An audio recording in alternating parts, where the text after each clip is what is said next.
Welcome back, everybody. So on this episode, we're actually going to take a stroll down Lee County Jail. We're going to check out what Wade considered his home for that entire time. And you have to keep in mind all of the calls that are being released and the emails we're going through. This is where Wade was when all of that was happening. We're even going to see the infamous kiosk where Wade proposed to his fiancées, plural. And so we're going to start with a few incident reports and then we're going to move on to the photos. So let's get into it. All right, so our first incident report is dated from June 15th, 2020.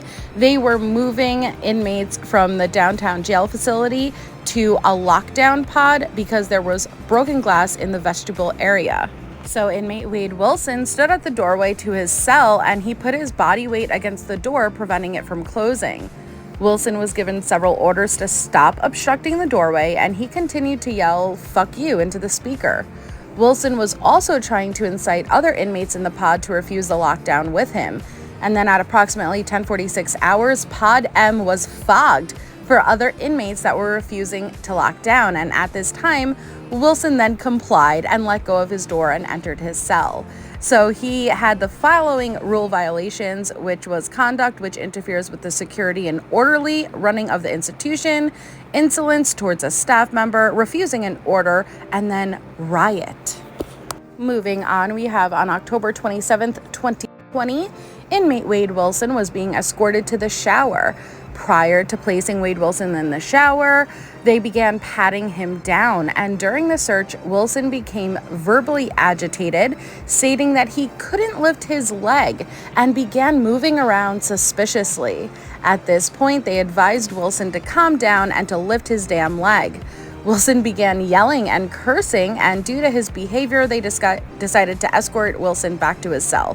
And then at this time, Wilson tensed his arms and attempted to pull away from the sergeant. And for the sergeant's safety, they placed Wilson against the wall while the DFC, Juan, placed his emergency response belt on Wilson's upper torso. And I'll add a photo so you guys know what that looks like. So Wilson was successfully escorted back to his cell without any further incidents. Our next report says that on Friday, January 8th, 2021, while being assigned to 2 East deputy at the main jail facility at approximately 18:27 hours, I witnessed inmate Wade Wilson standing at the day room cell door masturbating while looking at me in the officer's station. I informed him that his actions will not be tolerated. Therefore, he will be receiving a disciplinary report on the following rule violations. Number 23, indecent exposure. Anyone who exposes themselves in a lewd or indecent manner. All right, so our next report is dated March 7th, 2021, and they had smelled a strong odor of smoke coming from the cell in which housed Wade Wilson. So they called for assistance and then did a cell search and a pat down. And as they were doing a pat down of Wade Wilson, they felt a foreign object in his buttocks area. So they then escorted him down to a room to conduct a strip search. Wilson was ordered to lean forward so the strip search could be conducted, but he refused. So the deputy attempted to lean Wade forward in an attempt to see what he was concealing, and Wilson quickly lifted his entire body up and attempted to resist the deputy's search by straightening his entire body and squeezing his legs together. So Wilson was placed up against the cage in the attorney room by the deputy, who struck the left side of Wilson's nose, causing a laceration. Wilson continued to resist and was escorted to the ground by the deputies.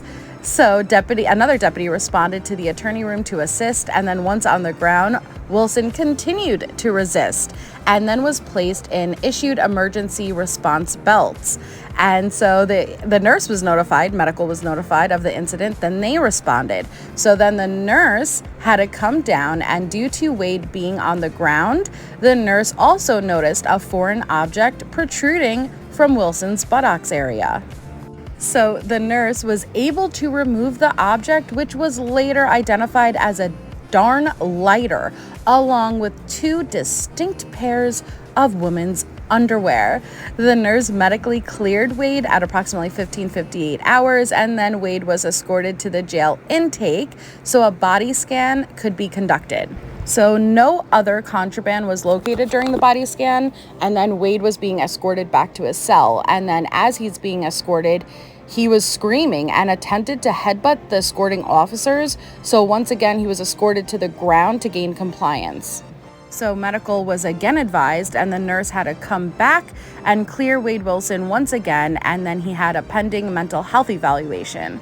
It goes on to say that Wilson was actively resisting all efforts to escort him back to intake, and they had to use the restraint chair to escort Wade. And Wilson was placed in the restraint chair for his safety, and it explains that they had the right ankle strap, left ankle strap, right arm strap, left arm strap, and then the shoulder strap and waist strap.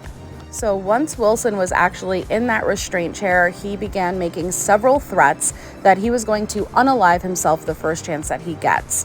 Medical was present during all of the threats, and the nurse had checked Wilson's restraints prior to him being escorted to intake and noted that he received a laceration to the bridge of his nose during the incident and refused any other medical attention. So Wade will be receiving several disciplinary reports for his actions, which include blocking during a shakedown of the cell, conduct which interferes, contraband, and then the retention of articles, which again, a lighter and 2 pairs of woman panties up his bumhole. Please, someone, make that make sense. So our final report goes on to say that on November 14th, 2023, while being assigned to the core facility, Sergeant Kelly had gone up to the lieutenant and asked if inmate Wade Wilson was issued his very own tablet and blue kiosk. So the lieutenant stated, no, there are no tablets or blue kiosks issued to any specific inmates in dorm 6N. And apparently Wade Wilson had told this sergeant, who I'm guessing is newer, that Lieutenant Anderson said, quote, the tablet and blue kiosk are issued specifically for him to use only. So due to Wade's actions, he will be receiving a disciplinary report for the following rule violations: lying or providing a false statement to staff member, and conduct which interferes with the security or orderly running of the institution. So part of me feels bad for that deputy, because there had to be at least a small period of time where Wade did have free access, as he went to his superior to be like, so is it true that you told Wade Wilson that he could have his very own kiosk and tablet and nobody else is allowed to touch it, while all of the other inmates in that dorm have to share it? Like, no, obviously Wade doesn't have his very own assigned kiosk and tablet, and part of me is also pretty surprised that a deputy wouldn't already know that. All right, so now we are going to take a stroll around Lee County, kind of get familiar with what Wade's surroundings were at the time that he was there. So what's interesting is at the bottom left-hand corner of this image, that is actually a way that they are able to transport inmates, whether there is an incident or if there's medical and they need to strap them down. So these are images of the A block and the B block, and there are little areas that they're able to hold inmates if needed. Then when we take a look through this window, you are going to see Dorm 4's common area. So this is where Wade Wilson's buddies and inmates go to socialize and hang out. You have this group of lovely gentlemen who look ready to be here and happy to take this photo. I'm also observing what they're wearing, and I recognize those slipper sandals from a former episode we have done, and we actually saw them sitting in one of Wade's cells.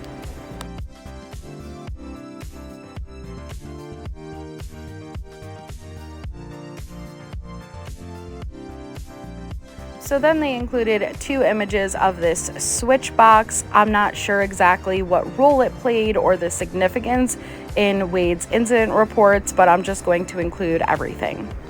But you could also see there another one of those QR codes.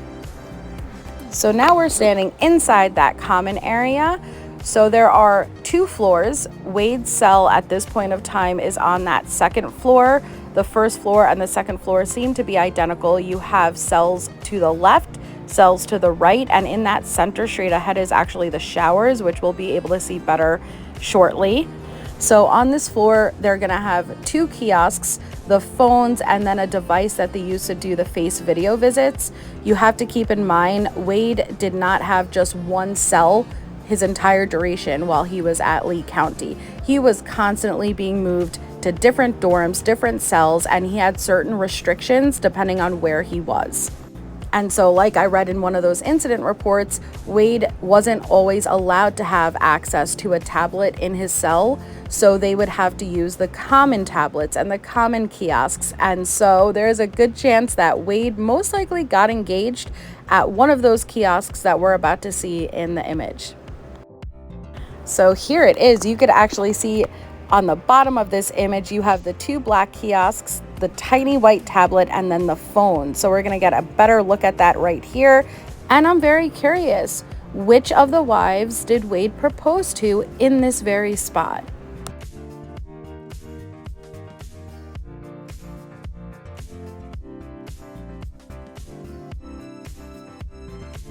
So now we've made our way to the second floor. And again, just to remind you, this is where Wade's cell was at this point in time. So now we're taking a look at what the cells look like standing from the hallway area. Again, we have that same setup that we saw on the first floor. So you have a few cells, then a double shower, and then another few cells.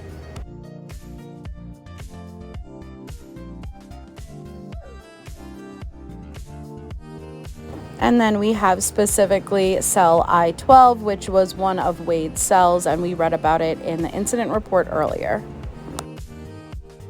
So now we're gonna get a better look at those shower stalls. So I didn't realize this setup would be like this. I don't know really what I imagined, but I definitely didn't imagine a row of cells with just 2 shower stalls in the middle like that.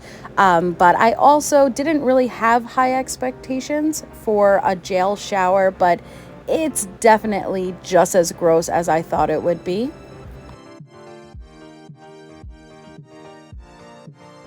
And I truly don't even want to imagine what has been down that drain. So if you guys remember the earlier incident report that I read where Wade was charged with inciting a riot, the dorm got fogged. These are the showers that they brought them to rinse them off.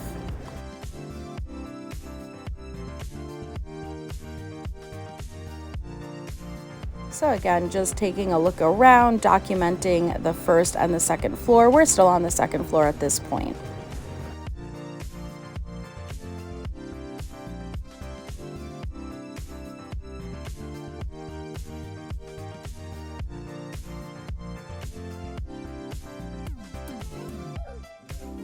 I just keep thinking about all of those calls that we've heard Wade on, and it just doesn't seem like he was here. You know, like he acts like he doesn't have a care in the world, but in reality, this was his life. And now he's currently on death row. And so I'm really curious to see what his cell would look like there and how it differs from jail.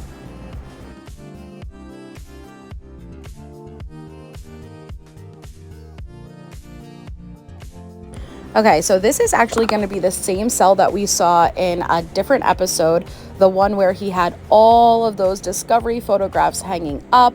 It's the same cell that he removed the stool from and was breaking the window trying to make his great escape. So we're going to see what it looks like completely emptied now.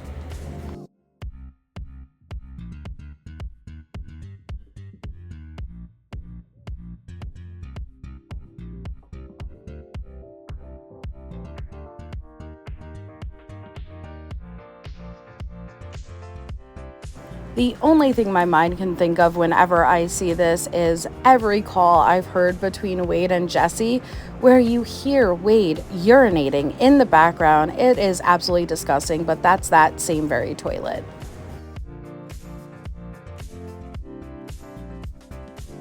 So we could just see that empty roll of toilet paper, that cardboard tube just sitting on that bottom bunk.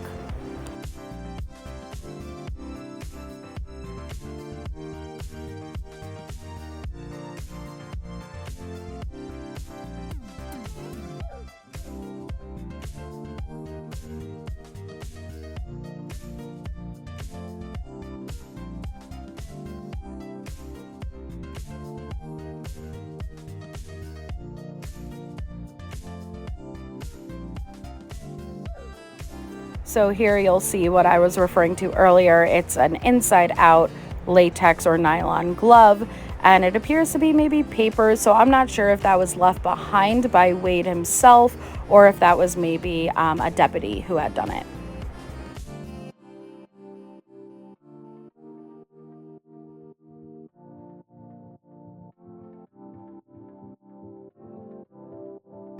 I would also love to know what that hole is for on the side of the sink.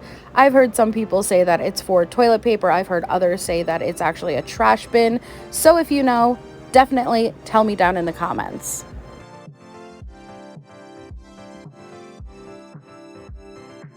So then we see that wall where all of the discovery photos were being hung up with. You could see all of those black little dots with whatever he was using as the sticky substance, but each square is literally where a piece of paper, a photograph, something from his discovery was sitting there.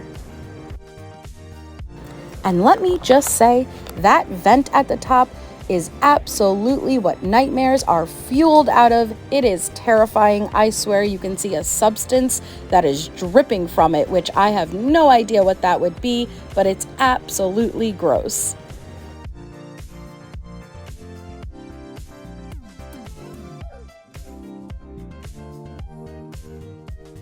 So a better close-up of those black dots, whatever he was using to hang up the photos with.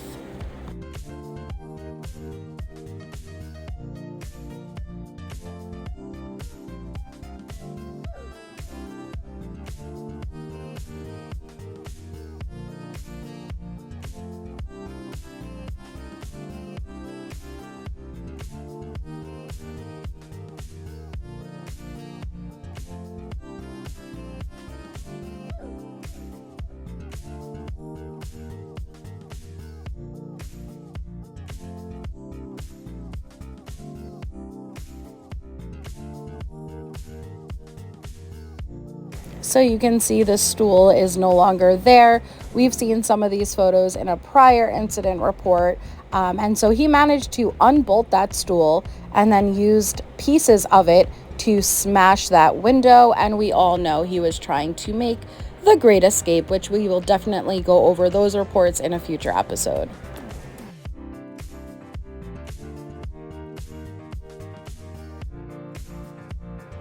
This was the desk that he was hiding that plunger underneath, and still cannot figure out what he was doing with that plunger or why he had it, but part of me feels like I don't want to know.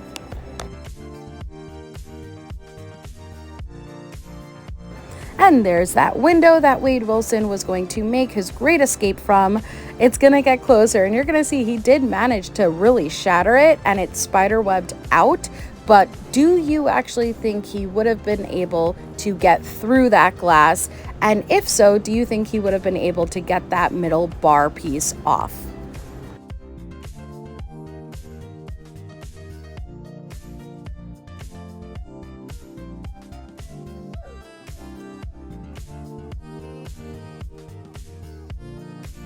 So Wade got in trouble a few different times regarding the light, whether it was covered or he messed with it. As you can see, those wires are exposed. Originally, people speculated could he have been charging a cell phone with it, but from what I'm understanding now, you could do a variety of things, between using it as a source of power for your tattoo gun, down to lighting those 59 cigarettes that we know Bonnie smuggled in for him.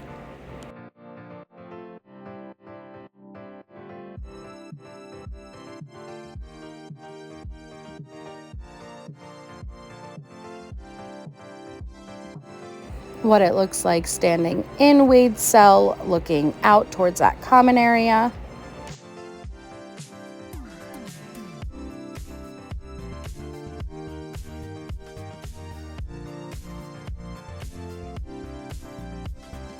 Now, I know that that was originally the plastic cup that pills are dispensed in, but what is that white substance smeared on the inside? And you can see it says Wilson I-12. I do not know. I don't know if it's powder or if it's more liquid, but I'm terrified.